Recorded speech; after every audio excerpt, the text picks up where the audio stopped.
अस्सलाम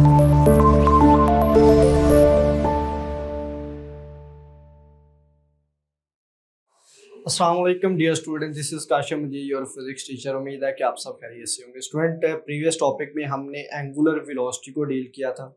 आज हमने एंगुलर एक्सेलरेशन की बात करनी है। स्टूडेंट, एंगुलर एक्सेलरेशन की बात जब हम करते हैं इसको एक एग्जांपल से समझते हैं। जैसे आप एक इलेक्ट्रिक फैन को ऑन करते हैं, क्योंकि इलेक्ट्रिक फैन की मोशन क्या है, रोटेशनल मोशन आपके पास, ठीक है। और इसमें क्या होगा कि जैसे आप ऑन करेंगे तो आप देखेंगे इसकी वेलोसिटी, एंगुलर वेलोसिटी क्या होती है कि स्टार्ट पे कम है और आहिस्ता आहिस्ता इंक्रीज होती है, और फिर एक टाइम के बाद क्या हो जाता है कि ये यूनिफॉर्म हो जाती है, ठीक है। तो इस तरह से हम कह सकते हैं कि जब वेलोसिटी में चेंज आ रहा है तो इसका मतलब क्या होगा, उसके पास एक्सेलरेशन होगा। और क्योंकि एंगुलर वेलोसिटी में चेंज आ रहा है तो इसको हम क्या कहेंगे, एंगुलर एक्सेलरेशन कहेंगे। तो स्टूडेंट, इसको हम कैसे डिफाइन करेंगे, a rate of change in angular velocity, कि किसी यूनिट टाइम में किसी एंगुलर वेलोसिटी में कितना चेंज आ रहा है उतना उसका क्या कहलाएगा, एंगुलर एक्सेलरेशन कहलाएगा। क्योंकि अगर आप जब लीनियर मोशन की बात करते हैं तो उसमें क्या होता है कि लीनियर वेलोसिटी में कितना चेंज आ रहा है। कि सपोज करें कि एक गाड़ी है, अगर आप लीनियर मोशन की बात करते हैं तो आप कहते हैं कि वो 20 मीटर पर सेकंड से मूव कर रही है और इसकी वेलोसिटी इंक्रीज हो रही है और फिर 30 हो जाती है, फिर 40 हो जाती है, इस तरह से। तो जब भी वेलोसिटी में चेंज आता था तो एक्सेलरेशन होता था, लेकिन उसको आपने लीनियर एक्सेलरेशन का नाम दिया था। यहाँ पे हम इसको एंगुलर मोशन को डील कर रहे हैं तो ये क्या कहलाएगा, एंगुलर एक्सेलरेशन कहलाएगा। ओके, तो स्टूडेंट यही चीज हमने यहाँ पे डिफाइन भी की है कि rate of change in angular velocity, कि एंगुलर वेलोसिटी में कितना चेंज आ रहा है उसको आप क्या नाम देंगे, एंगुलर एक्सेलरेशन का नाम देंगे। तो स्टूडेंट, यही जब भी आप रेट की बात करते हैं तो किससे डिवाइड करते हैं, टाइम से। और डेल टी आपने क्यों लिखा है, क्योंकि स्मॉल इंटरवल की आप बात कर रहे हैं। और ये भी क्या करेगा, टाइम में चेंज है तो ये आपके पास क्या है, आपके पास एंगुलर वेलोसिटी में कितना चेंज आ रहा है, तो इसको आप अल्फा से डिनोट करते हैं। एंगुलर एक्सेलरेशन किससे डिनोट करेंगे, हम अल्फा से डिनोट करेंगे। और आपको ये भी पता है कि एंगुलर वेलोसिटी क्या होती है, ये del theta over del t है, ठीक है। ये हमने प्रीवियस टॉपिक में डिफाइन किया था। तो अब हम एंगुलर वेलोसिटी के साथ अगर rate of change of angular velocity की बात करेंगे तो ये क्या कहलाएगा, एंगुलर एक्सेलरेशन कहलाएगा। अब स्टूडेंट, इसकी नेचर भी आपको पता होनी चाहिए, क्या है, ये स्केलर है, ये वेक्टर है। अब स्टूडेंट, आपको पता है कि लीनियर एक्सेलरेशन क्या होता है, एक वेक्टर क्वांटिटी है। इसी तरह से हमने जब डील किया था कि एंगुलर डिस्प्लेसमेंट वेक्टर है तो फिर एंगुलर वेलोसिटी भी क्या हुई थी, वेक्टर क्वांटिटी थी। अब एंगुलर वेलोसिटी यहाँ पे वेक्टर है तो आपके पास एंगुलर एक्सेलरेशन भी क्या कहलाएगा, वेक्टर क्वांटिटी है।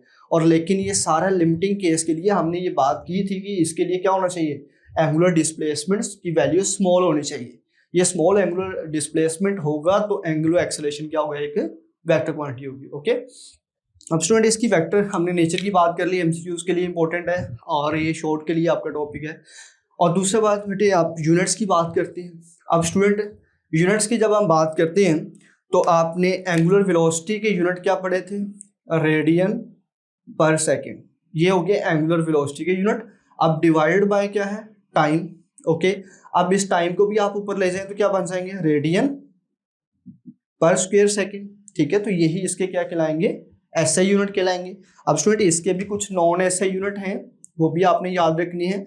इसको आप जैसे रेवोल्यूशन की आप बात करते हैं, ठीक है, रेवोल्यूशन पर स्क्वायर सेकंड्स की आप बात कर लें, या साइकिल पर स्क्वायर सेकंड भी आप इसको कह सकते हैं। तो ये आप यूनिट भी इसके जो है ना वो किस में डील कर सकते हैं, साइकिल पर स्क्वायर सेकंड। ये क्या होंगे, इसके नॉन एसआई यूनिट होंगे।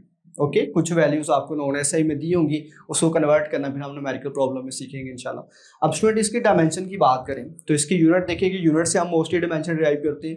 तो रेडियन क्या है आपके पास, इसका तो हमने कहा था कोई डायमेंशन नहीं होती। तो आपके पास क्या रहेगा, रिमेनिंग टाइम, टाइम की क्या है -2। तो टाइम के लिए हम क्या यूज करते हैं, कैपिटल टी और टी -2। और अगर आ जाए कि इसकी डायमेंशन एमसीक्यूज में आ सकता है कि MLT की फॉर्म में लिखे, तो m की वैल्यू यहाँ पे क्या है, 0, L की वैल्यू भी क्या है, 0, और T की वैल्यू क्या है, -2।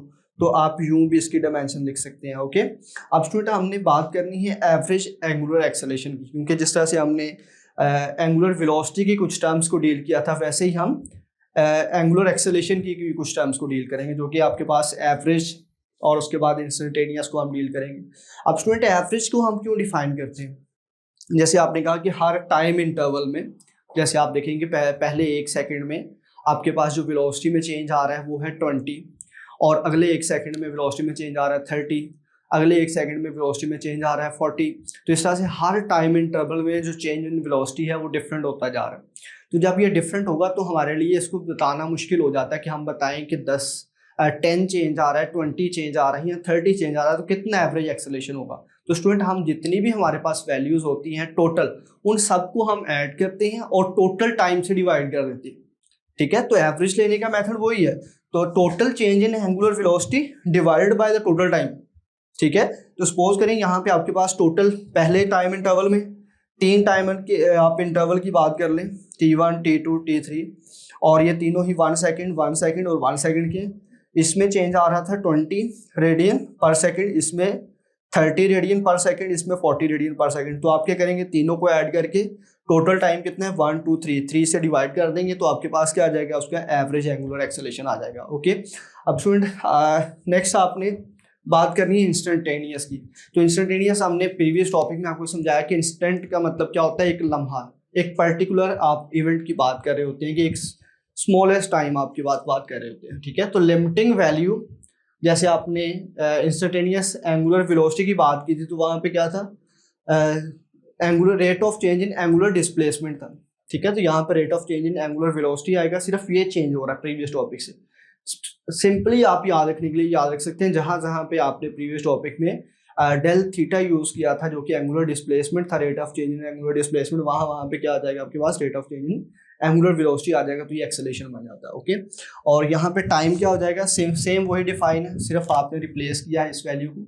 तो where time approaches to zero, कि टाइम कितना करना है कि बहुत ही मिनिमम आप कर दें, ठीक है, जिसमें मिनिमम आपके पास टाइम है और उसमें आप देखना चाह रहे हैं कि टाइम बिल्कुल जीरो के करीब है, तो उसमें कितना वेलोसिटी में चेंज आ रहा है, कि वो आपके पास क्या कहलाएगा, एंगुलर इंस्टेंटेनियस एंगुलर एक्सेलेरेशन कहलाएगा। ओके, अब स्टूडेंट इसकी डायरेक्शन की बात कर लेते हैं, ये इंपॉर्टेंट पॉइंट है, एमसीक्यूज के लिए भी पॉइंट है, इसको समझना है आपने। सपोज करें कि ये एक आपके पास कोई बॉडी है और इसके ऊपर पॉइंट पी हमने ले लिया, और ये इस तरह से यूं एक इसका एक्सिस फिक्स है, ये जो आपको ये रिप्रेजेंट किया ये यूं एक्सिस है और ये यूं बॉडी है। अब ये यूं रोटेट कर रही है इसके गिर्द, ठीक है, और पॉइंट पी इसका ये फिक्स है। अब क्या होगा, ये पॉइंट पी क्या कर रहा होगा, सर्कल में यूं मूव कर रहा होगा। ओके, अब स्टूडेंट इसकी जो जब हम डायरेक्शन की बात करते हैं तो हम कहते हैं कि जिस तरह से कोई ऑब्जेक्ट राइट हैंड रूल से हम डायरेक्शन बताते हैं कि यूं अगर सर्कुलर पाथ में कोई ऑब्जेक्ट मूव कर रहा है तो हम कर्लिंग फिंगर्स को उसकी डायरेक्शन में रखते थे, और थंब हमें इंडिकेट कर रहा होता था डायरेक्शन ऑफ एंगुलर वेलोसिटी की डायरेक्शन को रिप्रेजेंट कर रहा होता था। अब स्टूडेंट थंब आपके पास क्या है, एंगुलर वेलोसिटी, तो यहाँ पे भी जो एंगुलर एक्सेलेरेशन की डायरेक्शन है वो भी एंगुलर वेलोसिटी वाली ही डायरेक्शन है। ओके, ये भी क्या होगी, along the axis of rotation ही होगी और परपेंडिकुलर टू द प्लेन होगी, मतलब जो प्लेन आपके पास है उसमें क्या होगी, ये यूं करके, अगर आप यूं ऑब्जेक्ट मूव कर रहे यूं तो ये आपके पास क्या होगी, यूं अपवर्ड होगी, परपेंडिकुलर होगी इस प्लेन के ऊपर। ओके, अब स्टूडेंट यहाँ पे दो केस आपने याद रखनी है, एक तो हमने कहा कि इसकी डायरेक्शन क्या होगी, जो एंगुलर वेलोसिटी की डायरेक्शन थी वही एंगुलर एक्सेलरेशन की यहाँ पे डायरेक्शन है। अब किस केस में एंगुलर वेलोसिटी और एंगुलर एक्सेलरेशन की डायरेक्शन कब पैरेलल होते हैं, कब एंटी पैरेलल होते हैं। अगर तो स्टूडेंट यहाँ पे ओमेगा की वैल्यू इंक्रीज हो रही हो, ओमेगा की वैल्यू क्या हो रही हो, इंक्रीज, जैसे आपके पास है 10 20 30 40 इस तरह से इंक्रीज आ रहा हो उसमें, तो उस केस में दोनों क्या होंगे, पैरेलल होंगे, क्योंकि यही डायरेक्शन आपके पास किसकी होगी, एंगुलर वेलोसिटी की, और यही डायरेक्शन आपके पास किसकी होगी, आप कह सकते हैं कि परपेंडिकुलर होगी किसकी, एंगुलर एक्सेलरेशन की। लेकिन अगर वेलोसिटी आपके पास क्या हो रही हो, डिक्रीज हो रही हो, ठीक है, तो इस केस में जो वेलोसिटी में चेंज होगा, अगर ये इसकी डायरेक्शन होगी तो एंगुलर जो एक्सेलरेशन है उसकी डायरेक्शन डाउनवर्ड होगी, तो ये दोनों एक दूसरे क्या हो जाएंगे, एंटी पैरेलल हो जाएंगे।